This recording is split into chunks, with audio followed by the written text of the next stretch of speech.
So imagine this.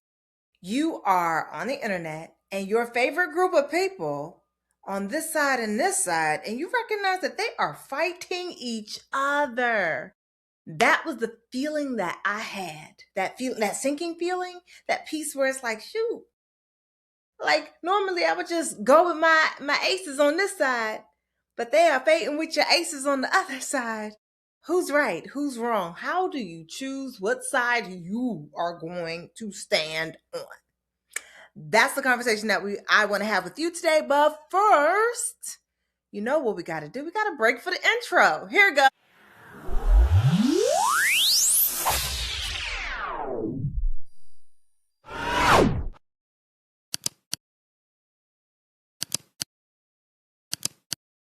All right. Welcome back to the Daily Donna.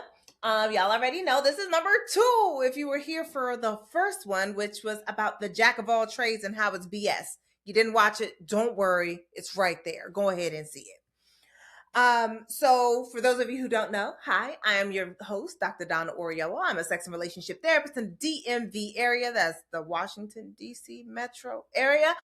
And I am a therapist, author of Drink Water and Mind Your Business, a Black woman's guide to unlearning the BS and healing self-esteem. And I want to talk, before we get into this conversation, I feel like it is important for me to frame some of my credentials for you. So as a sex and relationship therapist, my focus has been specifically on Blackness, which means that I have done additional studies specifically on power dynamics, number one, of women, women to men, of Black folk to white folk, all that stuff, right? So there is a specialty in there in teaching about racism, colorism, texturism, featureism, and various other isms within the space, because you have to understand the power dynamics because they do play off in sex and sexuality. So part of the reason that I want to frame this piece of the conversation is because those credentials will be important, because y'all, what they was fighting about was the book Rest is Resistance. Or rather, maybe it was the saying Rest is Resistance. You're going to tell me your opinion in a moment. Let me give you a little bit more detail. So on Threads, where I have made my little home, there are 2 camps of thought. And on the one end, you've got people who are saying that rest is rest, resistance is resistance, and they are not the same thing. And then you have the other people on the other side saying that rest can be a form of resistance. The rest of that sentence is for Black people.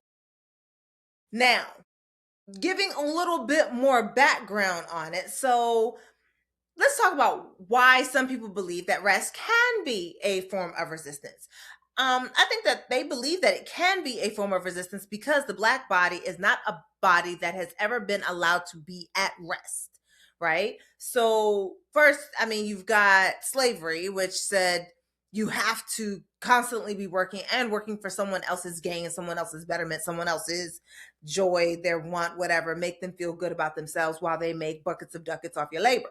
Right. And then you've got what happened in Reconstruction, right? So it was like, okay, you got Black people doing things, but then you get vagrancy laws, you get laws about loitering, you get all these things that basically now criminalize when Black people are at any type of rest. And you also have folk who believe, like thinking back to enslaved ancestors and such, that what would have been the dream of the enslaved? Well, it would have been for them to rest. It would have been for them to sit, be able to catch their breath, have a moment, be with friends, be with family, be able to create true community that they choose for themselves, right? So in some ways, autonomy, choice, and rest, right? And this is the crux of the rest can be a form of resistance. Now, fast forward that idea to today, to what's going on outside. You have the folk who believe that Black people have done everything that they can do with that. Right now, Black people need to take care of other Black people and take a moment for rest. Take a moment to like chill out, not put their bodies on the front lines with everything that is happening. Now, on the other end, with the people who say, no, no, no, rest is rest, resistance is resistance. You have folk who are just like, how you gonna sit on your ass when the people of Minneapolis are putting it all on the line and you will be a beneficiary, right? It is a question of how you gonna take rest, what you've been doing, right? That ends up being the question. So it's like, yes, I understand the historical context, and some of y'all been here in this moment at this time, and you ain't done nothing for you to be taking no rest from. What is the community work that you've been doing? What is the way that you've been adding to whatever that now you feel the need to take a rest from? And so those folk on that end feel like the idea of the rest is resistance, or rest as a form of resistance, ends up being contrary to having the forward movement and progression that we want to see. And that people are basically using Tricia Hersey's message, because this is a book, Rest is Resistance by Tricia Hersey, that they're using this message as a way not to do. Now, from me, what I see is that the discourse seemed to me to be more about how people use Tricia Hersey's work as opposed to what Tricia Hersey actually said. So what I got from the Net Bishop is that we are supposed to be trying to take a rest from capitalism, right? To move away from systems that require us to overwork in order for someone else to be the one that benefits, to find the ways to work enough for us to be okay, which means also sort of cutting back on the over consuming that, some of us was doing like a second job back when we was, going to Target. I feel like that was when people realized how much money they actually spent at Target because they stopped.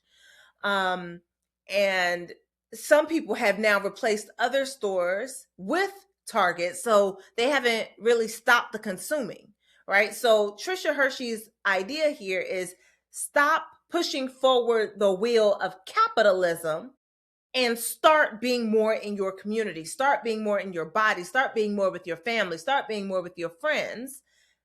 And that in so doing, you build stronger community, and you are in many ways at rest. You do your job to survive, but then you don't create more reason for you to need more job. I hope that makes sense. But really, it's the resting from capitalism. It is not the resting from community.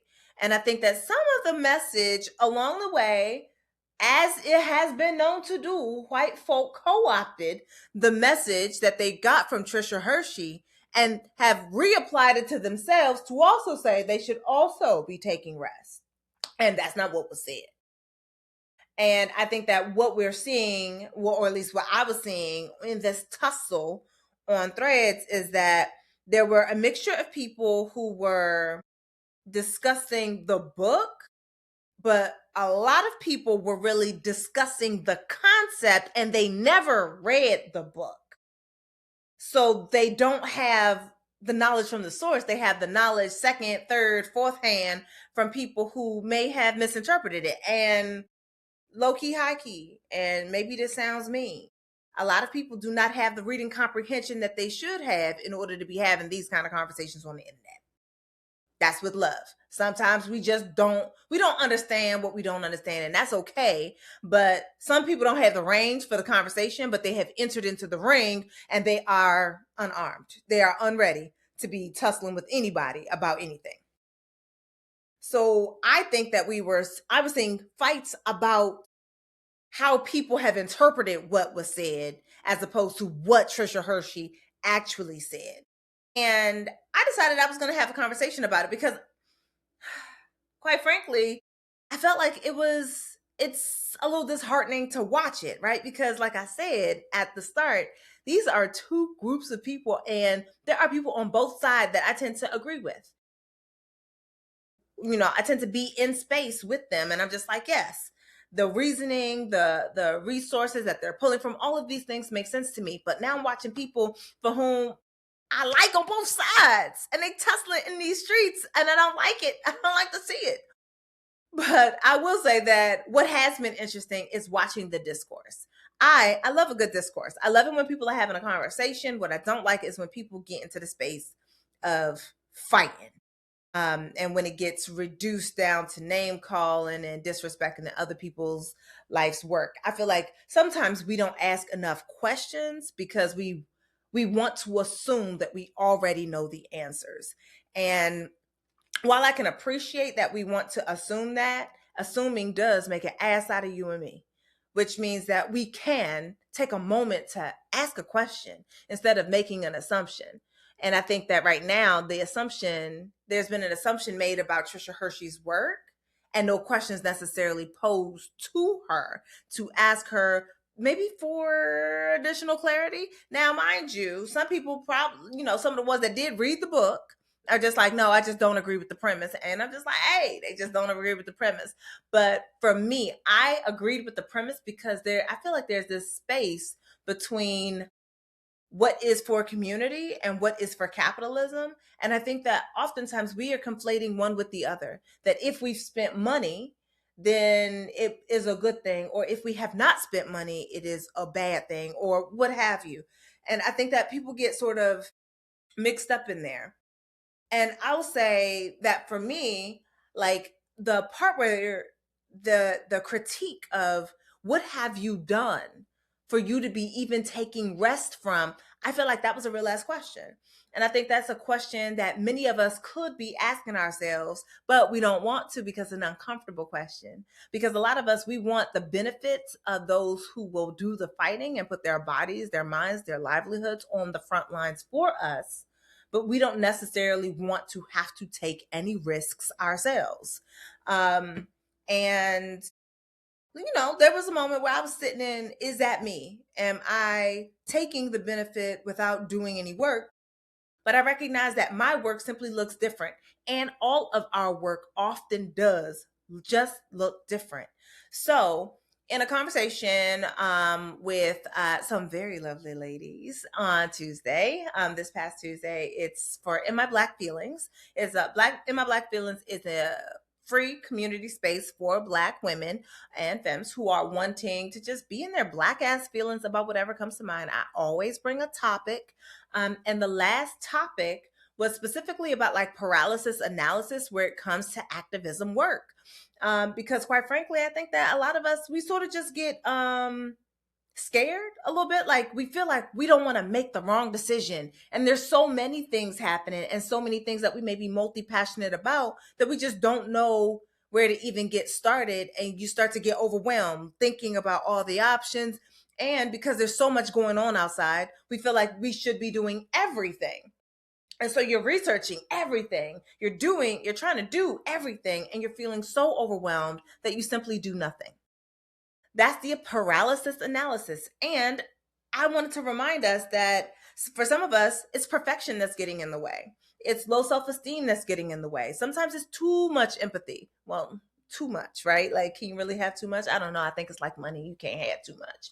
But when you have a bunch of empathy, when you have a desire to see things get better, and you have a bunch of people who are telling you multiple things about what you could be doing, and then you want to do research on your own, and you feel like you don't have enough information to make a decision, you just keep on looking up more and more information until you overwhelm and you shut down your system.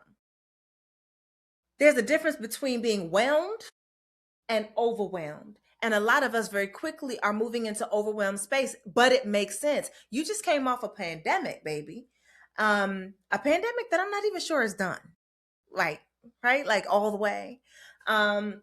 We're dealing with ridiculous weather patterns, right? Some that we have not seen in however many years. We're dealing with jobs that don't actually cover the eggs you want to buy. You got to buy 2 eggs. You can't even buy half. You're already cutting back on the food. You're doing all of this other stuff. You have to live in this world with this fascism as it is and still make a decision about how you want to do activism. And for a lot of us, that feels like one step too far. So instead, I want you to take a Tricia Hersey moment. I want to invite you to simply imagine, daydream, think about it. Just consider, what do you want things to look like? In your wildest dreams, what do you desire? And this is not just what Tricia Hersey would want you to do, right? This is also what I got from the parable of the sower.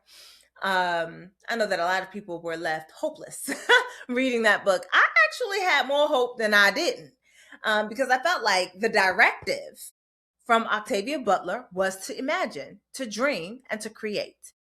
So I want you to dream or imagine what you desire for yourself and for others in this life, what you would want to see. And I'm gonna give you some examples. From the In My Black Feelings crew, I had them do the same exercise, and they named out a bunch of stuff that they would want.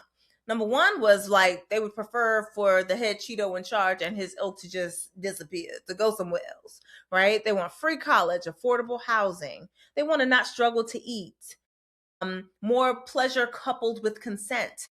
Reparations, ranked choice voting, land back, equitable pay and work opportunities, student loans paid off, Democrats to get a backbone, to find a therapist that takes insurance and does in-person therapy, proper environmental strategies for what's coming up. They want better natural hair studios that don't cost an arm, a leg, and your firstborn, right? These were just some of the things that they want, some of the things that they desire, some of the things that may even, some feel close and doable and some feel far and unreachable.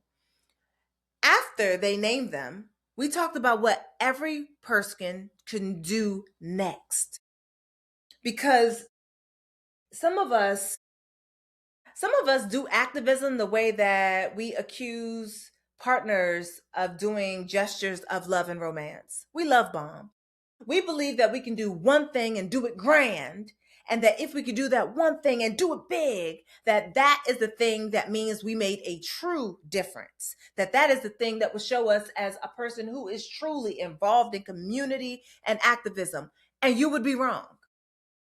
If you only do one thing in the year and it's a big thing, it's cute and everything, but it's not sustainable, right? It's not, it doesn't, it moves us forward, but it doesn't move us forward every day. It moves us forward one time a year.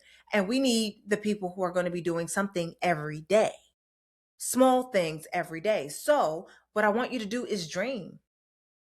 Consider what you want to see.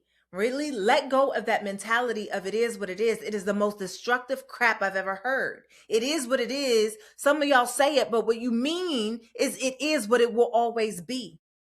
If you do not stop yourself from constantly saying it is what it is, you will call it into your future. Stop doing that. Instead, note that it is what it was, and this is not what I want it to be, and this is what I'm going to do to usher in a new future. Think of something else. I'll give you my example. For me, I remember learning about horticultural sexism. Now, horticultural sexism basically means that they plant all male trees all over the place because, you still get like the aesthetic, but you don't get any of the fruits, right? Because they don't want to clean that thing up off the street. The problem with it is that now you got all that tree sperm out here in these streets going up your nose. You're hut chewing everywhere. You gotta stuff your nose. You paying all this money in Zyrtec and blah, blah, blah, blah, blah. And here's the thing.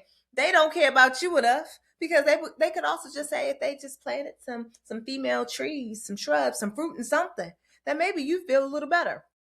And I know that the pollen around here has gotten to epic proportions. It literally makes no sense. So for me, I want to see some female trees. I want to see some fruits, some vegetables. And I live in a fruit desert. Or not a fruit desert, excuse me. I live in a food desert. Getting fresh produce around here is a little bit difficult. Meanwhile, I live within walking distance to like 4 liquor stores. I want some fresh fruits and vegetables in this area. So it was said that at one point they wanted to put a community garden in. And then I realized that how many years have passed since this community garden is still not here. So I called my representative. I figured out which district who exactly is my representative. I literally picked up the phone. Like I sent an email first, picked up the phone, called. Well, she answered. And I spoke to her and I asked her about the community garden. and she put me in touch with the person who's in charge of it. I'm saying that really it just be small steps that we need to take, not horribly large grand gestures. Sometimes we just need to get started on whatever the thing is and figure out where's our skill set, where is our desire for change, and maybe look it up to see if there's someone already that's doing that type of work so that we can join in and figure out where we fit in with the work already in progress. So that is what I would ask for you to do. Consider what you want to see. Look it up to see if someone is already out here in these streets doing it. Join the movement already in progress. And if you don't see the movement in progress, create one. Put it out there. See who else wants to help you with this thing and talk to your representatives so that they can help you have some forward movement with whatever it is that you're trying to see. Like really getting into a space where a few times a week, where you do something that moves the needle forward, that is better than the nothing that a lot of us are doing while talking about taking a break from all this resistance, right? From all the resistance work we're not actually doing. So I'm saying, do what's one thing that you want, and what is one thing that you're doing to try and bring that thing into being. Now, there's this African proverb that says, if you think you're too small to make a difference, you have not yet spent the night with a mosquito. And baby, I have. And I know that you have. You probably right now thinking about that time that you got bit up always and they just would not turn you loose. So I want you to consider that and add it in the comments. What's one thing that you're really wanting to see and one thing that you can do to make it happen? Now, if you haven't figured out exactly what you want, you probably know at the very least what you don't want, which means you can use things like the 5 Calls app to get in touch with your representatives and tell them what you don't want. That app also will give you a script of what to say, leave a message, get on the phone, whatever you got to do so that you can help turn things around. Let them know exactly where you stand and make sure that you know that you also let them know you do your civic duty and that you will not be voting for their spineless self if they're not going to help move things forward in the way that you're looking for them to move. I'm saying that in the end, this fight about whether or not rest is resistance definitely called how much work we're doing into question for me and what we could be doing more of. So hit me in the comments below. I want to know, number one, is rest and resistance for you? Or can rest be a form of resistance for Black people? And what's one thing that you're going to be doing to move the needle forward? All right. Don't forget, inquiring minds want to know. Discourse, not disrespect. Keep it cute in the comments. All right. I'll see you tomorrow. Bye.